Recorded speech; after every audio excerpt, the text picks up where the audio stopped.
অধীর চৌধুরীকে go back slogan. মুর্শিদাবাদের বাসাবাড়ি গ্রামের ঘটনা। অধীর চৌধুরীর গাড়ি লক্ষ্য করে গো ব্যাক স্লোগান। যে ছবি আপনারা দেখছেন মুর্শিদাবাদের বাসাবাড়ি গ্রামের ঘটনা। অধীর চৌধুরীর গাড়ি লক্ষ্য করে গো ব্যাক স্লোগান। আমাদের সঙ্গে রয়েছেন প্রতিনিধি প্রণব। প্রণব, ঠিক কি ঘটলো আর কাদের বিরুদ্ধে গো ব্যাক স্লোগান দেওয়ার অভিযোগ উঠছে?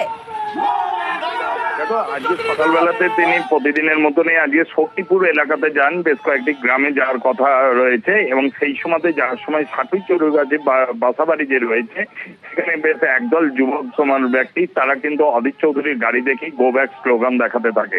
যদি কোনো রকম অপ্রীতিকর ঘটনা ঘটেনি, গাড়ি চলে যায়, কিন্তু তারা দাবি করতে থাকে অধীর চৌধুরীকে গো ব্যাক স্লোগান দিতে থাকে এবং বিজেপির সঙ্গে আতাত রয়েছে তাই বলে কিন্তু তারা চিৎকার চেঁচামেচি করতে শুরু করেন। তারপর যদিও শক্তিপুর থানার পুলিশ ছিল, পরিস্থিতি নিয়ন্ত্রণে আনে এবং অধীর চৌধুরীর গাড়ি কিন্তু বেরিয়ে যায়। অনিন্দিতা, বেশ, ধন্যবাদ প্রণব।